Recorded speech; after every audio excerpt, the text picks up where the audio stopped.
नमस्कार, स्वागत है एक बार फिर से चुनावी समर में। हम लेकर आए हैं आपके लिए बीएसपी फैमिली के कुछ और अपडेट्स। सीएए के मुद्दे पर अमित शाह की निकली अकड़। जी हां, अमित शाह की ओर से सीएए को लेकर चुप्पी से यह साबित हो गया कि सीएए असंवैधानिक है।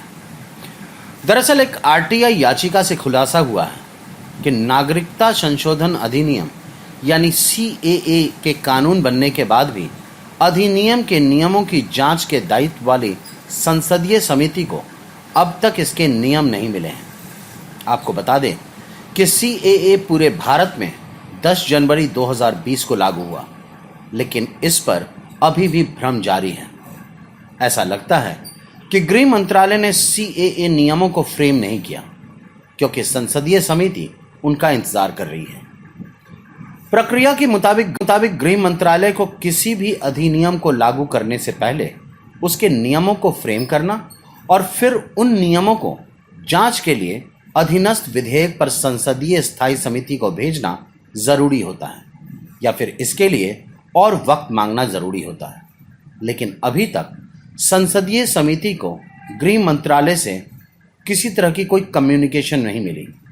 ऐसे में संसदीय समिति ने अब गृह मंत्रालय को सीएए नियमों की स्थिति को लेकर गृह मंत्रालय से सवाल करने का फैसला किया। वहीं समिति के अध्यक्ष के रघुराम कृष्ण राजू ने कहा कि क्योंकि 6 महीने बीत चुके हैं, इसलिए हमें गृह मंत्रालय को रिमाइंडर भेजना होगा और हम ऐसा करेंगे।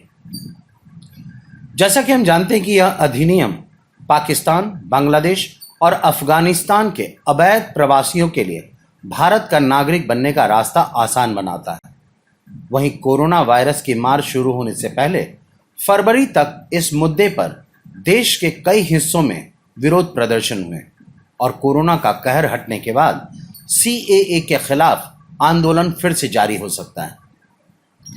वैसे संसदीय समिति के अध्यक्ष के बयान से यह साबित हो गया कि अमित शाह ने सीएए तो लागू कर दिया, लेकिन वह नियमों की रूपरेखा को संसदीय समिति के पास भेजने से घबरा रहे हैं, क्योंकि यह उन्हें भी एहसास है कि समिति उसे पास नहीं करेगी।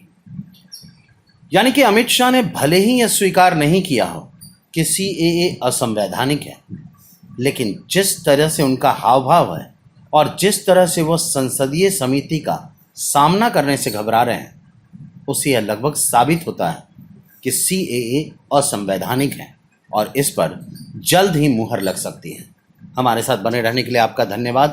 आप हमारे प्रोग्राम्स को today's.com पर भी देख सकते हैं और आप हमें टुडेज टीवी पर ट्वीट भी कर सकते हैं।